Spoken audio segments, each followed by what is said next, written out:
right. Yes, the conversations continue. This remains the podcast that's brought to you by GAIA Africa, a private members business club for women. And the 5-episode podcast series is sponsored by Pinnacle Oil and Gas, an indigenous oil and gas company. And this is episode 3. And episode 1, what did we talk about? We talked about human capital development. Episode 2, we talked about creating economic opportunities.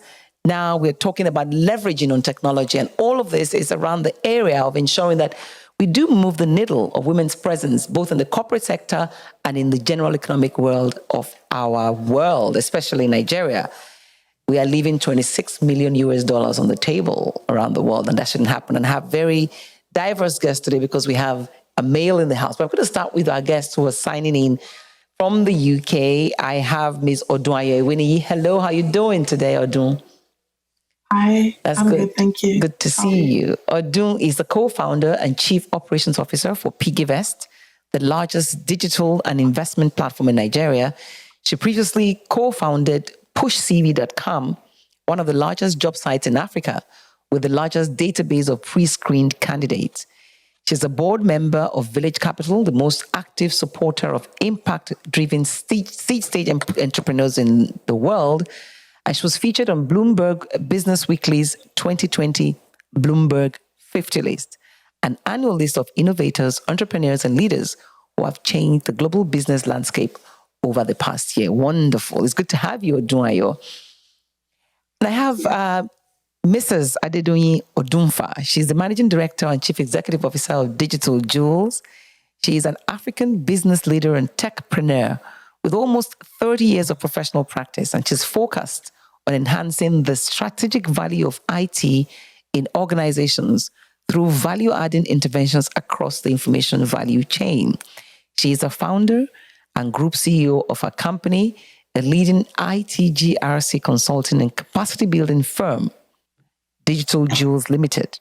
It has branches in Nigeria, Ghana, Kenya, Rwanda, along footprint in 9 African countries. Quite an awesome CV. Nice to have you here, Doyin. Thank you very much. It's nice to be here. Welcome. And the final person is Mr. Daniel Oparison. I hope I called it right. Oparison. Oparison. I had to be sure that it was not Okpa. You know, he's the head growth and brand strategy for Paga. Am I correct on that? Paga. Paga. Okay. You see, I'll call it Paga. Daniel Oparison is a brand and business growth strategist. He's leveraging over a decade of experience in advertising, brand management, and human-centered consumer experience design to establish sustainable growth for businesses.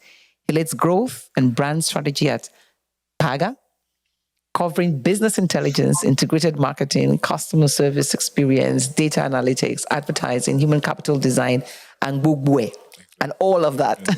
It's nice to have you all here. Now, we know that one of the areas that most of the women I've spoken to today has talked about, and one of the areas that concerns the GAIA women, is the fact that technology is one area we have to leverage if we have to move women up, right?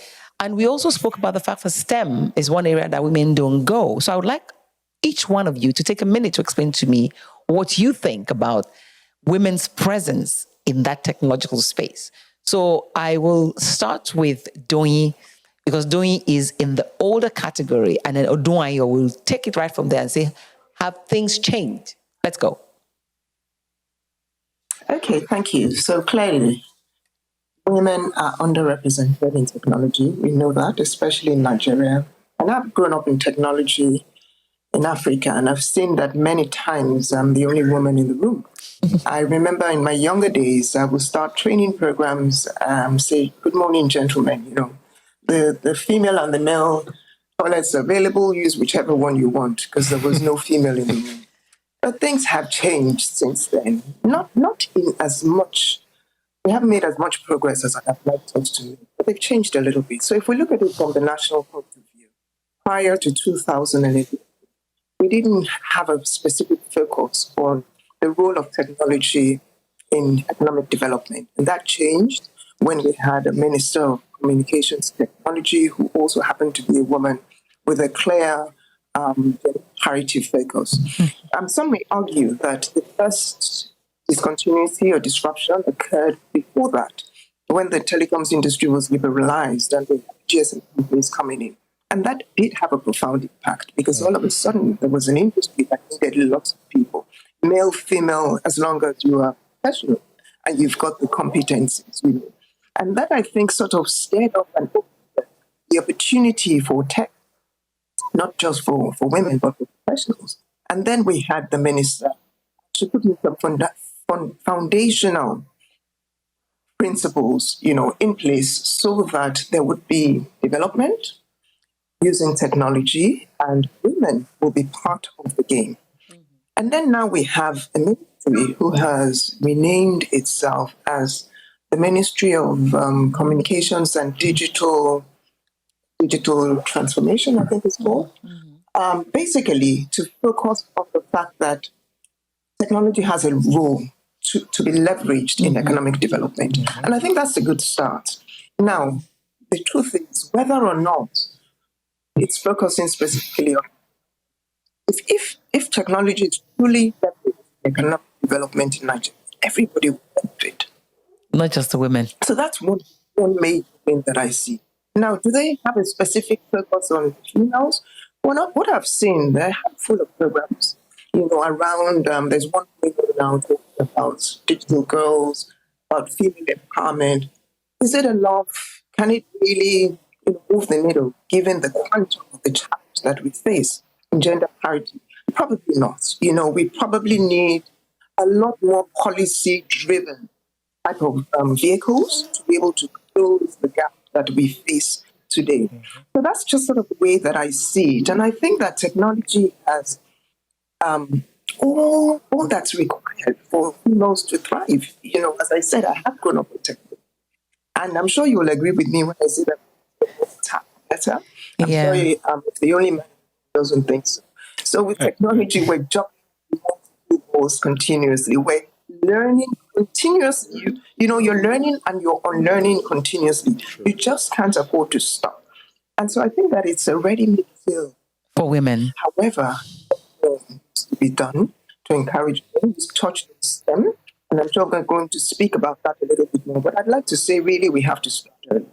Okay. Right now, there is probably a quest for women who are professional women in technology. They're too few and too far between. To be able to address them. Yes. Sorry. Just finish. So I'm sorry. Yes. So I think that really we have to go and start from the beginning and look at how we can get more women to focus on STEM, and not only start with STEM, but grow with STEM. So we see them falling along the way. And then the number of graduates that you actually have in tech-related courses in Nigeria are insufficient. Yes, you were pioneers. I wonder what Odunayo thinks about this. Are things different? Is it better? And, are women starting and growing with STEM today? I think that, there's an increase in the participation of women in STEM as a group. We're not where we need to be, but the situation is different than, say, 2013 when I first started my first company. The thing that I see though is there's still some resistance, and that's probably owed to societal conditioning and as well as other factors in terms of people deciding consciously, I want to work in tech, or I want to be a programmer, I want to be an engineer. It's today, having seen a bunch of women grow, Kim Waje, Miss Funke Opeke, Miss Omobola Johnson, the female founders that you can see, that there's been kind of a resurgence of the drive to get more women into tech, right? Everyone is now kind of on the gender lens thing, which is a good thing for us, but the rush it needs to be more deliberate. There needs to be a deliberate effort to kind of get girls from primary, secondary to university before them saying, we're running training programs for people in tech. Mm-hmm. The training programs are great. I'm not saying they're not. It's just that there is a deeper problem that we are solving from top down instead of bottom up. So catch them young. Progress for sure. Catch them young is what you're saying. And Daniel, do you agree with that? He kept on nodding and being, yeah. I completely agree. I'm a big fan of both ladies. and Odun. I completely agree. So as an example, I take my son and my daughter to a STEM cafe, right, almost every weekend. And I see the difference it's making in how both of them are thinking very equally about the things that they want to try and do. And there's no difference, even though one is a boy and one is a girl. Exactly, even though one's a boy, one's a girl. So I think it really starts early. I think to their point, we need to start early, structured policies. And because, the McKinsey report talks about education, financial inclusion, and digital as key points where women are excluded right now. And it starts early, right? So I think making sure it's early, making sure it's in the school system, not necessarily just trying to build it into the current school systems, but leveraging the edtech startups and hubs to really find ways of either alternative or additional educational programs early. I think it would be a big deal in making sure that years from now, we've definitely moved the needle. So this divide, how can there's obviously a divide. We all agree. All three of you agree there's a divide and there's need to do something. What kind of things can we do specifically right now to be able to move the needle a little bit towards encouraging more women to be in STEM and creating opportunities that will help us close that gap? Doing. Okay, I think that the pandemic, for example, offers us a real opportunity because a lot of people have become comfortable working from home. And I think those kind of environments can promote and encourage women to stay in the workforce, to thrive in the workforce, if perhaps they could work from home and also, take care of the family front and thrive. I think also, even in the workplace, so if you look at, I keep going back to government because government, I'm a private sector person, so usually I believe if you want things done, do it in the private sector. But then government has this huge leverage, which if it was to move, will make all the difference. So for example, I know that a lot of federal government and state government parastatals didn't fare very well in the wake of the pandemic because they were not prepared digitally. Absolutely. However, perhaps in that transition where they're trying to equip themselves, they can make things like workplace pressures available for women so that they're not dropping off. So, because as I said, not only do they have them dropping off STEM, when they come into the workplace, they drop off also. So you might find quite a big bed of women coming into the workplace, young females. But, when they start childbearing or, they just have various challenges, they're first to drop off. They take time off to have one baby after the other. And even if they stay in the workplace, they're not as competitive as they. So I think practices, workplace practices, public and private sector, that deliberately focus on trying to encourage women to be able to cope and cope effectively will help a lot. I mean, those are just two that I can mention. But I'm just wondering, as I go now to Odunayo, I'm wondering, how old were you in 2013 when you started your business? I was 19 going on 20. I was 20 by the end. So what made you different from the regular girls who wouldn't want to do STEM? What discourages young girls from going into STEM that you think we can address? Well, the parental unit, for one. I think that I was very lucky. Like both my parents were university professors. Both my parents were determined that we express ourselves however we wanted to, including and up to studying engineering and whatever course it is that we wanted. So I'd studied computer engineering in school. Joining a startup was on the heels of 5 years of engineering studies. And before that, it was at age, I think it was 9, when my dad got us our first computer in the house. A lot of the house was filled with books, but all of that is, the resources aside, a lot of it is how are children being molded, right? What are the gender roles that you're drumming into girls' heads in that early stage that you're not doing for the boys? There's kind of a lot of imbalance in how, like, the average girl child is being trained versus the average boy child. In my house, for instance, there was no gender roles. There was just like kids, and my dad could tell me as a girl child go wash the car and my brother would do the dishes. It just didn't make any difference. But I knew that it was different because when I was filling my JAM form after secondary school, myself and my dad were sat opposite another classmate and her dad actually told her, you can study engineering, you have to do a 4-year course because you have to finish quickly. So at that age, she's already been told that she's been primed for something that's kind of different than what like a normal child is being primed for. I had no such problems. And so I think the parental unit is one that serves as the foundation for fixing any problem that we have around girls' involvement in STEM. When you do that, when parents convince their kids, their girl children, that you can want more, then girls are allowed to dream. And then the problem of like starting a company, getting funding for your company becomes like this other problem we can then solve because there's people who want to do it. It's increasingly better now because we have educated, exposed parents who are determining that their girls have more. And myself and Emo have a company called First Check that's particularly diverting funding towards companies that are co-founded or founded by women. And so, but that has to be built on some kind of foundation, on some kind of like what's called ability to even imagine that you can do it. The second part of it, obviously, is that representation matters, right? What girls see, it's actually really important and is very, very formative. If you see a female like startup founder, then you dream of being a female startup founder. Miss Opake has run Main One for as long as I can remember, and she was one of the first women in tech that we were like ever spoken to about. And that's important when you start your journey. Who are you able to look up to? Do they look like you? Do you think you can become them? So representation, the parental unit, and then you can just like layer all of this intervention from them. Absolutely. Representation and parental. Let's go to government now. And I just wonder, Daniel, I want you to address that. Is it possible that our country's leadership has in some way not had a very good relationship with technology and that is impeding women's interest impeding their investing in things that will help women technology? Yes and no.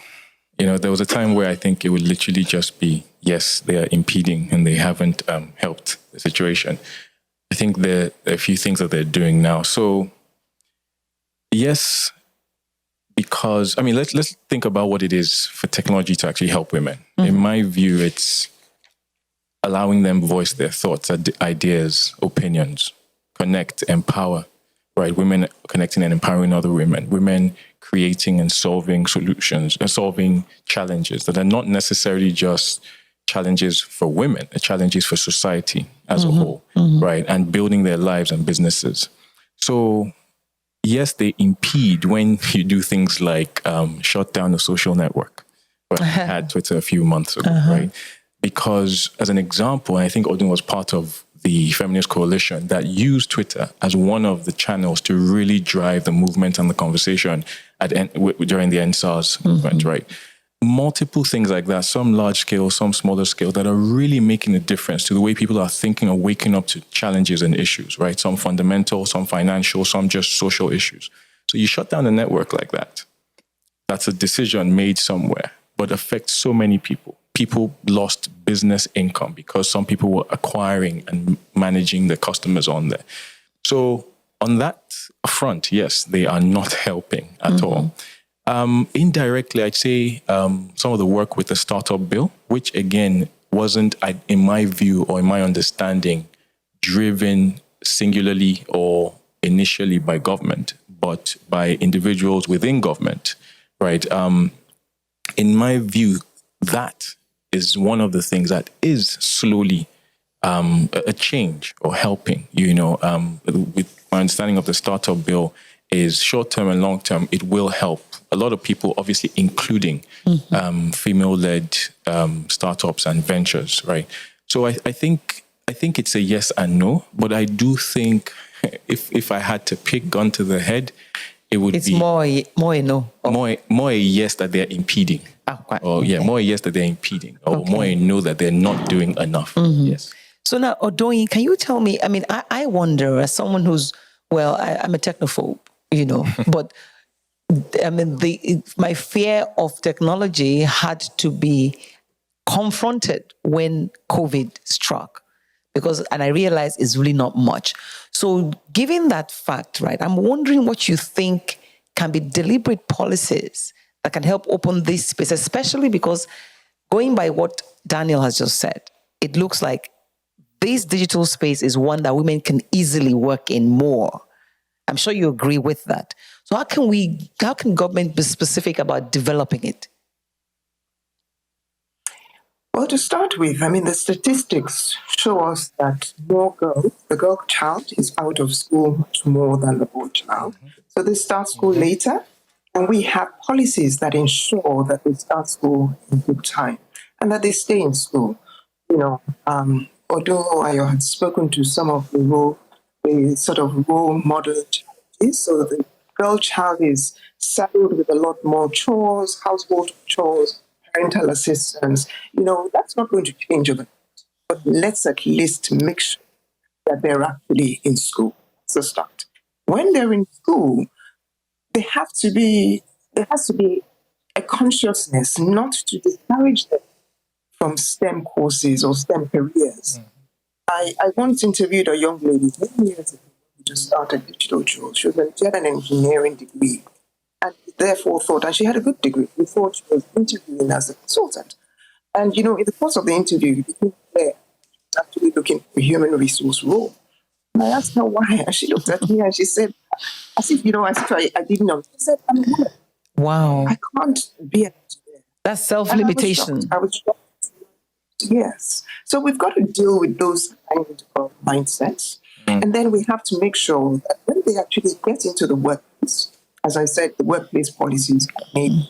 So the different strategies at different phases of the female professional's lifestyle. And then from an entrepreneurship point of view as well, oftentimes, again, there are norms that make it more difficult sometimes for women to do things like seek funding, to be in Abuja looking for business, and stuff like that. Those kind of unspoken issues need to be dealt with. That's right. Or such that if a woman is pursuing her business interest, just like colleagues, there would be no innuendos attached. I keep policies around staying in school, staying in school, and staying in professional life, I think would make a huge difference. I keep hearing things like there are challenges, you know, you have to change policy. It's beginning to sound more like a societal problem. But again, I don't think it's specific just to our country, right? I want Odunayo to address the issue of parenting, right? And not just government, ensuring that with parenting, technology can be something, women can show an interest in and can leverage on to be better. So I think that it might be easier for me, seeing as I'm not a parent, to address it more from the side where I think the curriculum, as is the teachers and the parents, and plays a very large role in this. The Nigerian educational curriculum hasn't been overhauled ever, and that means that whether we like it or not, even as girls have been allowed to study engineering, they're not studying where the world is right now. The world has left us behind in terms of what we are studying in school. So from there, you're already teaching us like principles and tech that's obsolete. And then there's more girls who are out of school kids. And then there's just like less inclination for them to learn the new technologies. And then it just becomes this domino effect that's just like really awful generally for the participation of women in technology. There's like elementary schools and primary schools right now that have computer as a subject. The unfortunate part that we have is that computer for most people is writing. Actually writing, this is a computer, this is a CPU, instead of kids being taught the basics. If we are going to like infuse the parental unit, like, oh, you have to get your girls into tech, they have to be teaching their girls what is relevant in tech. They have to be teaching their boys what is relevant in tech. And then that exposure is what begins to engender the interest, right? People cannot be interested in what they don't know. As of now, a lot of kids in primary school don't know what they don't know. They don't know what's going on. They don't know, like, people are holding phones. They don't know the founder of the company that, invented that phone. That represents a much bigger challenge. And that is just like concentrated in STEM alone. So you want parents to teach their kids about tech. You want people what's it called? Like people who have like younger kids, take them to STEM cafes, take them to like these like clubs. Daniel. But they have to know about it. You have to know about it. Knowing about it is beyond just him being fortunate enough to be on social media. It also goes to how much information parents have access to.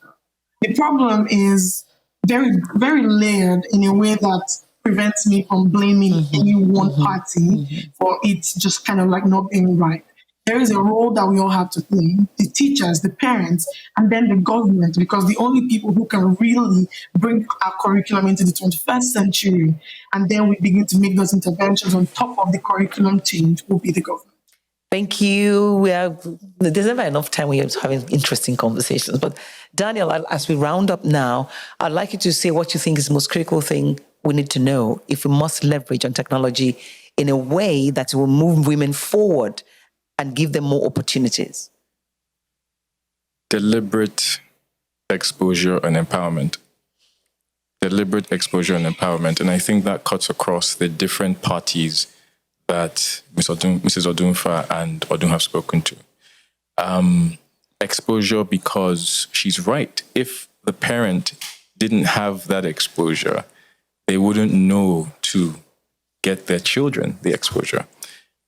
So there needs to be that social exposure. There needs to be organizations that are doing even more, and government also doing more to show what's possible, to show what's out there, right? So at least you know what you don't know, right? And then empowerment.